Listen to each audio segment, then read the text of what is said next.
Atlanta Dream, they are not happy with Angel Reese. Angel Reese was an absolute travesty to the game of basketball today. She humiliated herself out there. It was ridiculous. The girl missed about 8 or 9 layups right at the rim. She blew a fast break layup all by herself, and she blew the game-winning layup. Alicia Gray, not happy. And then we got 2 looks, right at the end of the game that, could have won it for us, but they rolled out. He's pissed. We got 2 looks right at the end of the game, 2 layups, and they just rolled. She lost them that game. Y'all can say whatever y'all want. If she would have hit that layup. Angel Reese had the game right there in her hands, and she let it slip through her fingers in the most painful way possible. Indiana Fever walked into Atlanta's building, and by the time the final buzzer sounded, Reese was the one standing under the rim, while Caitlin Clark celebrated another road statement win. She did not walk away as the hero of this game. She walked away as the reason a lot of Atlanta fans went to bed angry that night. I don't know how y'all defend her. The score is 81-81 in the 4th quarter. 6 seconds left. Atlanta Dream has the chance to win this game. Then this happens. 5 seconds. Howard launches. Missed it badly. Reese the putback. Won't go. Hillman, no. I truly do not understand. Angel Reese is a professional basketball player. Why do she miss so many layups? Look. Layups is like the second thing that you learn when you first start basketball. The first thing is how to dribble a basketball. Then the coach will bring you down to that block, exactly where she missed that layup, and teach you how to shoot off that square. But I don't think... If you want to understand why this rivalry keeps producing chaos every single time these 2 teams meet, this game gives you the entire blueprint. It had everything. A furious head coach who could barely keep his composure at the podium, a missed game winner that will get replayed on highlight reels for the wrong reasons, a questionable overtime foul call that almost flipped the entire result, and a fan base that is now openly asking whether Angel Reese should even suit up for Atlanta's next game. By the next morning, people who do not even follow the WNBA closely were talking about this one. Having Jordan Canada in today's game kind of potentially maybe have impacted the outcome of this game. Yeah, it happens. You have to go with what you have, and I think the players that that played today gave us a great chance to win. We're literally 1 possession, from winning the game against a very good team who's been playing really well. But, JC is a fantastic point guard, and obviously, particularly against the zone, she's somebody that we count on for penetrating to the middle and then passing it out to our shooters or dumping it down behind. So, and then she makes such a difference in our transition game and gives us an extra really good defender out there. So we miss her, but, she couldn't go today. So the people that went, I thought, did well enough to win. She was competitive. Her performance to be able to contribute that way when you're having to guard one of the best players. Let's start with the press conference, because you did not need to be a body language expert to see what was going on with the Atlanta coach after this one. He sat down at that podium and you could feel the frustration coming off him before he even said a single word. His jaw was tight. His answers were short and clipped. Every time a reporter brought up the final possession, you could see him almost flinch, like he was reliving it in real time, all over again, in front of the cameras. Not a zone, but we have worked on it in practice, and I think in practice we've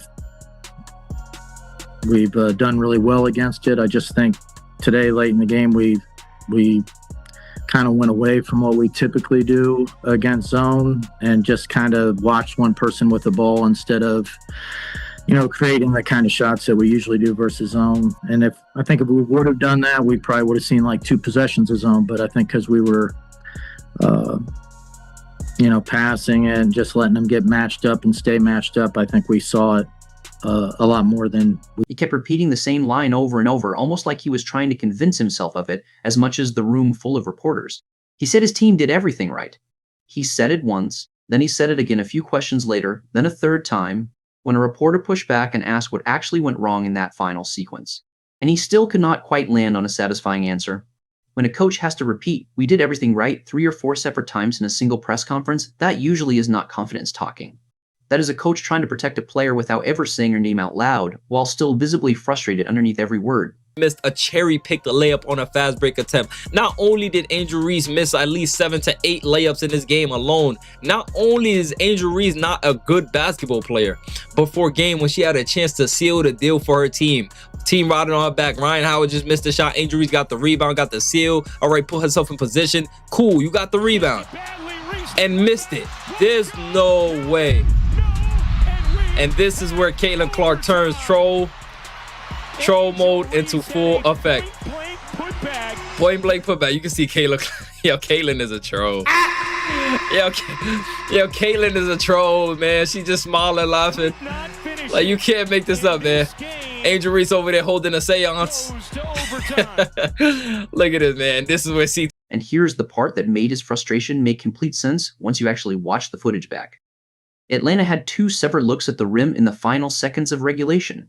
2. Not 1 lucky bounce, not 1 contested prayer heaved up under pressure, but 2 legitimate point-blank opportunities to end the game right there and send everyone home with a win in their building.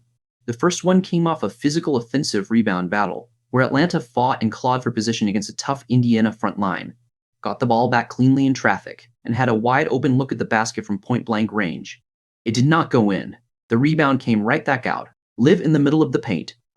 Loves to talk trash about Caitlin anytime Caitlin has any type of mishaps. And it don't look nothing like this one. And it's people already making excuses when it comes to people already saying, oh, Nas Hillman had a chance too. No, because when they played Washington the first time, because we know Caitlin hit the shot the next time they played, but when Caitlin missed that shot, y'all didn't want to talk about Mitchell missing that shot also. They both had the chance to win. Y'all said, oh no, it's on Caitlin. Cool. When Caitlin missed those 2 free throws a couple weeks ago, y'all didn't want to talk about Mitchell also missing her free throws right before Caitlin did.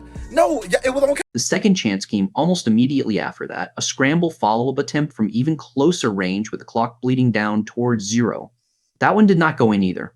2 chances, back-to-back, with the game sitting right there for the taking. 0 points to show for either one of them. That is the kind of stat line that will make any coach's blood boil in a press conference. And it clearly did exactly that. It's from this game that you're planning on telling the team, or hoping that they talk amongst each other to take to the next game? Well, I think it shows that, we have a really good team. I mean, Indiana's excellent, and despite being shorthanded, we were right there. That's why it hurt so much, is because we were right there. You was right there, but Angel Reese gotcha. Angel Reese gotcha, man. Carl Semesco, he's livid. He's pissed about this loss. Alicia Gray is pissed. It's nasty work, man. Angel, you really let him down. You smoked that layup. With the game on the line, she had the ball in her hands with a real chance to be the hero of this entire night. This was supposed to be her signature moment, the kind of bucket that gets replayed for years in a rivalry this heated between 2 of the league's biggest young names. Instead, the shot did not fall. It was not even close either. In a game defined by fine margins the entire night, that miss ended up being the biggest swing moment of the whole matchup. This isn't the only time that she missed a wide open layup this game. Sherrod with Reese leaking out, finds her, and Reese. Okay, if y'all don't think the other one should have been wide open, how do you explain this? She was butt naked ass open, and she missed the layup. You can't defend this. Y'all remember when she was on the Chicago Sky? One interview, and she said this. Yeah, the reason why we watching women's basketball is not just because of one person. It's because of me too, and I want y'all to realize that. No, ma'am. No, ma'am, absolutely not. There's plenty of players that I watch other than you. That lady right there, Kelsey Mitchell, Olivia Miles, definitely. Asia Wilson. This is where the online outrage really kicked into gear, because this was not some isolated one-off incident that came out of nowhere. Fans have watched this exact pattern play out from Reese over and over again across her career. Missed point-blank layups that should be automatic. Rebounding her own missed shots instead of just finishing clean the first time around. Coming up empty in moments that actually mattered. In games that actually counted for something in the standings. And when it happened again on this stage, against this specific opponent, in front of this many eyes watching live, people were not exactly in a forgiving mood the next morning. Hey, listen, man, this definitely made my night. There's nothing they could do to take this night away. They can't launch no investigation. You tried that already. You can't. Hey, listen, this is what happened when the girl who cries wolf runs out of wolves to cry over. Now the wolf ate you, Angel. Now we don't care about your fake sob stories. You missed a game winner layup. You missed multiple layups. The last thing you want to do is put attention into this game. Get up out of here, man. This is bad. Social media absolutely exploded the second that shot missed. Clips of the sequence spread across every platform within minutes, racking up views before most fans had even finished watching the overtime period play out. The reaction was brutal, and it did not really let up as the night went on. One fan wrote that Reese has had years now to fix her finishing around the rim, and it is still the exact same story every single time the moment actually gets tense and the stakes get real. Another fan pointed out that this was supposed to be one of the most anticipated individual matchups of the entire season, Angel Reese versus Caitlin Clark, and by the end of the night, it was obvious that only one of them actually showed up to play basketball. That comment alone got shared thousands of times because it captured exactly what everybody watching at home was already thinking, but had not quite put into words yet. When the missed shot happened, some of y'all kind of surrounded Angel and were kind of saying some words of encouragement. What are some things y'all said there, and kind of some things you'll go forward in saying to encourage each other after this loss? I mean, it happens. Like, we know any other time, like, Angel will make the shot. I mean, she knows she'll make the shot, but in that moment, you just got to encourage your teammates. Like, no one person lost us the game. It's a team effort, and just like she's with us when we're struggling, we do the same thing for Angel. I mean, it's a sisterhood. Like, we really love each other, support each other. So, I mean, I'll put everything on the line that the next time she gets a shot like that, she'll make it 100%. It's just this time she came up a little short, but I mean, I have all the faith in the world of Angel that she's going. Here's where things got interesting inside the Atlanta locker room and press room afterward. The team tried to circle the wagons and defend Reese publicly, the way teammates and coaches are supposed to do right after a heartbreaking loss like this one. That is standard practice in sports. Protect your own. But you could tell it was not sitting right with any of them once the camera started rolling. The words coming out of their mouths said one thing, expressing support and confidence in her going forward. But the tone, the long pauses, the way certain follow-up questions kept getting deflected instead of answered head-on, told a completely different story underneath the surface. This was a team that had the game. They were up. They controlled large stretches of that fourth quarter and fought back from adversity multiple times to give themselves a real shot at closing it out.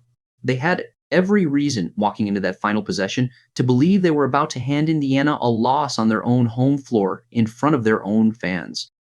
And then it slipped away in the most agonizing fashion imaginable. Not once, but twice in the final seconds.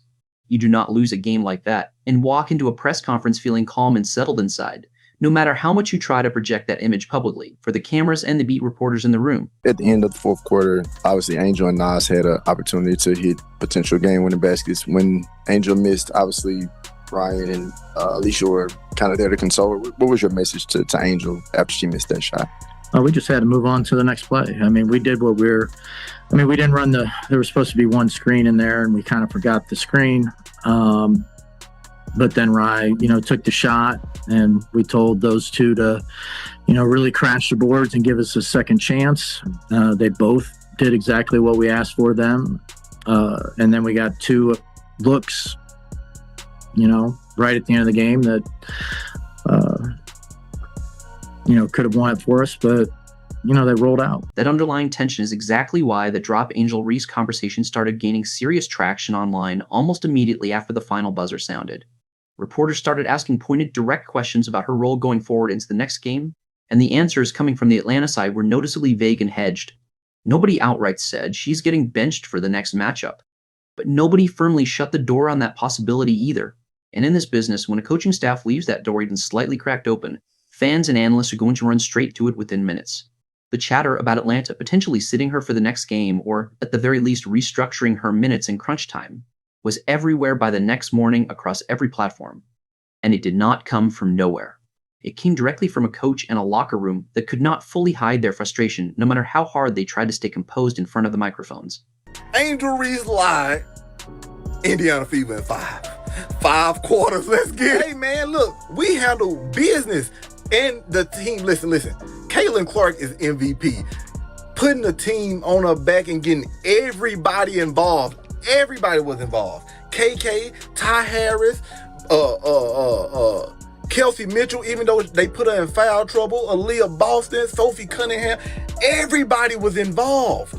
Not just a one-person show. That's MVP. That's the most valuable. You making everybody involved. What are we talking about? Give that girl her MVP right now. While all of that drama was unfolding around Reese and the Atlanta bench, Caitlin Clark was busy doing exactly what she has built her entire reputation on doing, night after night. Indiana walked into a hostile road environment deep in Atlanta's own building, with the crowd loud and desperate. and the Dream playing with genuine urgency in the fourth quarter and overtime. And Clark just kept delivering anyway, possession after possession, like the noise simply did not register with her at all. She hit tough contested shots exactly when her team needed buckets the most. She got to the free throw line in the biggest moments of the night and calmly knocked him down without the slightest hesitation, even with the building rocking around her. This was not a case of Indiana sneaking out of Atlanta with some lucky, fortunate win. This was Clark walking into somebody else's home crowd and simply taking the game away from them, in front of their own fans, in their own building. That is exactly the kind of performance that fuels the entire narrative around this rivalry every single time these two teams meet on the schedule. Fans had been building this specific matchup up for weeks leading into it, calling it one of the most anticipated head-to-head battles of the entire season between two of the league's biggest young stars. And when it actually came down to crunch time, when the pressure was at its absolute highest, the gap in composure and execution between the two players could not have been more obvious to anyone watching. Clark delivered when it mattered. Reese did not. That is the story of this game, whether people want to say it bluntly out loud or not. Oh, I don't see anything there. There's a little bit of contact. It's less than contact. It's a touch. Yeah. It's a touch, and that you don't call that all game long. I will be surprised, Ryan, if they don't overturn it here. After review, the contact by Clayton Clark is deemed illegal. Therefore, it is an unsuccessful challenge. Indiana is charged a timeout. Wow. Now, here is the part of this game that is going to keep getting talked about for a while, because it almost flipped the entire outcome in the final seconds. Late in overtime, with Indiana holding a slim lead, officials called a foul on Clark that sent an Atlanta player to the free throw line for 3 attempts. Watch the replay back closely, and it is genuinely hard to see where the actual foul happened. It did not look like real, meaningful contact. It did not look like the kind of play that usually draws a whistle in a moment that tense and that consequential. But the call stood anyway, and Atlanta capitalized on it, cutting the lead down in a hurry and giving themselves a real, legitimate shot at stealing the game right back after everything that had already gone wrong for them in regulation just minutes earlier. For a few tense seconds, it genuinely looked like the officials were about to hand this game right back to Atlanta after Indiana had already survived a full fourth quarter of chaos, controversy, and desperation. Basketball on the road? That is a big deal when you actually stop and think about it. Consider everything that had to break in Atlanta's favor for them to still have a real chance to win late in this game. They got 2 point-blank looks at the rim in regulation. They got a shaky, questionable foul call in overtime that put an Atlanta player on the line for 3 free throws in the final seconds. Every single break that could have gone their way did go their way at some point during that stretch of the game, and it still was not enough for Atlanta to close it out. Indiana weathered that entire stretch, closed the door when it mattered most, and walked out of Atlanta with the result they had come there to get. That is the part that should really stick with people watching this rivalry continue to play out week after week, season after season. It is not just that Clark outplayed Reese individually on this particular night on the stat sheet. It is that Indiana had to survive a hostile road environment and inconsistent whistle, and the legitimate late chance for Atlanta to steal the whole game away from him. And they still found a way to finish the job when the pressure was at its highest point.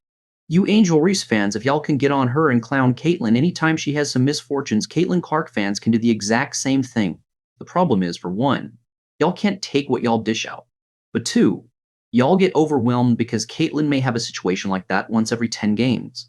Angel Reese is going to have probably 10 of those situations every single game. So, I understand why you're in your feelings. But you wouldn't be in your feelings if y'all would just shut up. You don't have to take the time to clown Caitlin, but since you do, we would definitely return the favor. For Reese, this defeat is going to sting for a while, and probably a lot longer than just this single game on the schedule. She had the exact moment she wanted, the ball in her hands with the game on the line, against the one player this entire rivalry revolves around every single time they share the floor. That is the kind of chance that gets remembered for years. When it goes right, the kind of moment that turns into a career-defining highlight. Instead, she is now the player sitting at the center of a drop Angel Reese conversation trending across every platform, with her own coach unable to fully mask his frustration in front of the cameras during his own press conference. Caitlin Clark, meanwhile, walked into a building that was loud, hostile, and desperate for a home win. Survived every questionable break that came her way over the course of the fourth quarter and overtime, and still left with exactly what she came there for. In a rivalry defined by physicality and controversy at nearly every single turn since these two entered the league, this was the night where composure and clutch execution ended up mattering more than anything else on the floor. Only one player on that court actually showed up when the moment demanded it, and everyone watching, including Atlanta's own coach at that podium, could see it plainly for exactly what it was.